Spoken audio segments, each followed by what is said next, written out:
So yesterday, Google admitted that the Biden administration forced YouTube to take down videos from their political opponents despite not violating YouTube's policies.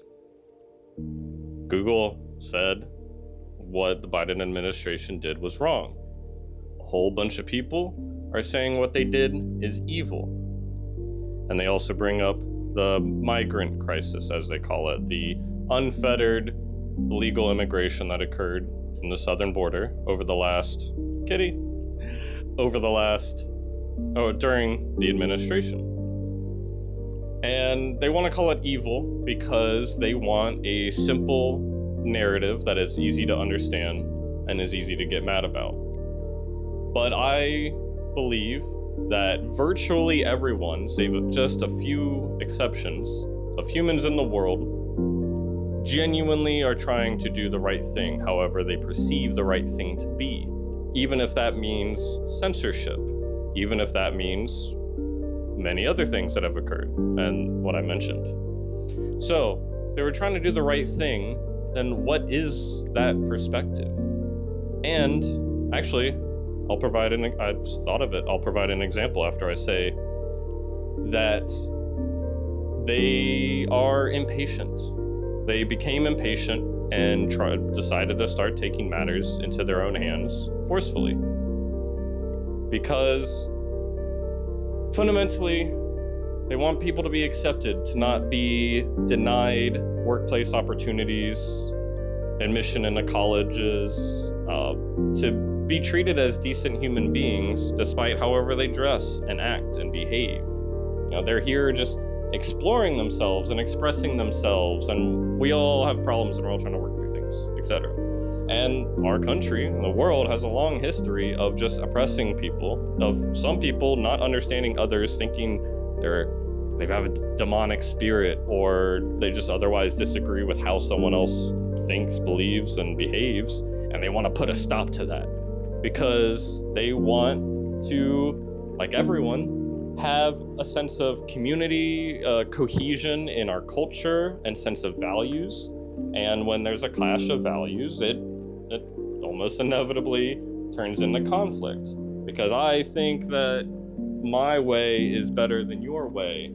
And if you keep doing your thing, you're going to convince others of that way, and we're going to have just bigger conflict. We're going to have bigger division. These things happen. Why did the southern border, the open illegal immigration thing happen? Well, probably to get a larger Democratic voter base. It's on record, it's not a conspiracy, that they have made it easy, paved the way, using that one app and many other things, for people who aren't citizens to come into the country and to give them benefits in exchange, likely, for votes. So that Democratic Party could continue to gain power through the various offices in the states and the country, so that they can impose what they think is right. They can impose their ideals upon us because it's for the good. It's for tolerance. It's for safety. The problem is every action has an equal and opposite reaction, and they were not very wise. Or, conspiratorially, they were extremely wise and knew exactly what they were doing. I'm not going to entertain conspiracy in this video. They're like, all right, time's up. So the video I mentioned, here's an example of that sort of mentality of we can't sit around and wait anymore for change.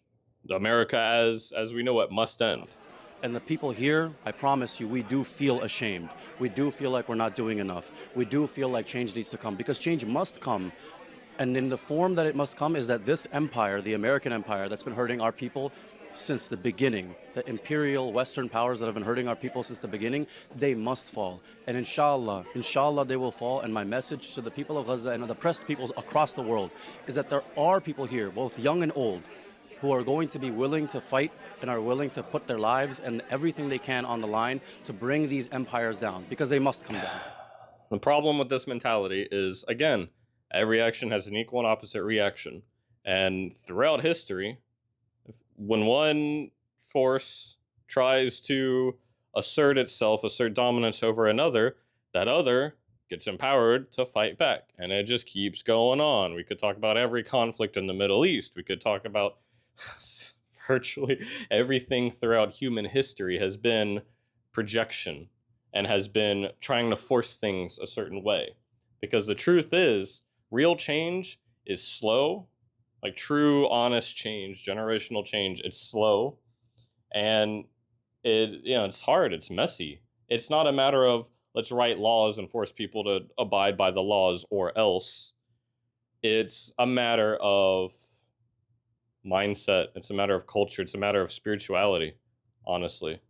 And so I could rant literally for hours. I want to provide a lot of context. I want to provide all the context, all the years and years of me thinking about this stuff, and I can't. Your time is valuable. I just want to wrap it up, put a bow on it for now, which is the change that we need is through compassion. It's through open dialogue.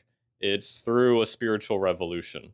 There's no amount of laws we can write. There's no law we can write to fix this problem. There's no war we can fight physically to fix this problem. The hard, and it shouldn't be so hard, but it is, as we all experience trying to overcome ourselves, our own shortcomings, our own sins, which is tough. We're also needing to do that collectively.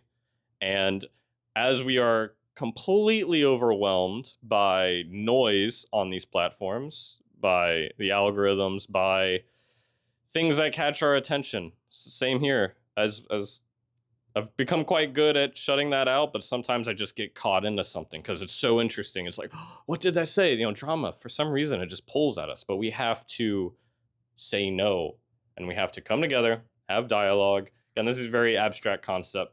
What does that look like? Well, maybe I'll elaborate in the next videos. Spiritual revolution. So to avoid this equal and opposite reaction, chain of reaction that has occurred throughout human history, maybe that Jesus guy was onto something. Maybe forgiving, as hard as it is, forgiving the enemy is the only way forward. Trying to understand how the other person thinks and then meeting somewhere in the middle. Again, very abstract. I think I know how to do this. I'm going to share some thoughts. I want to know what you think. If anyone's watching at all, what do you think about this? Is my analysis accurate in your opinion? And what can be done truly? What does a spiritual revolution look like that doesn't include any sort of dogmatism, that doesn't include any sort of, well, this book says something and it's why, so we need to, no, it's like, no, let's meet us where we are today in the present moment. What are our pains? What are our desires? They're quite often almost all the same thing. At the essence, they are the same thing. And at the root of it, we all want the same thing, truly. It has different flavors, different scales, different... I could really rant forever. So I'm going to put a bow on it here. I just have this sense of like, I'm not done. Okay, I'm going to hit the stop button.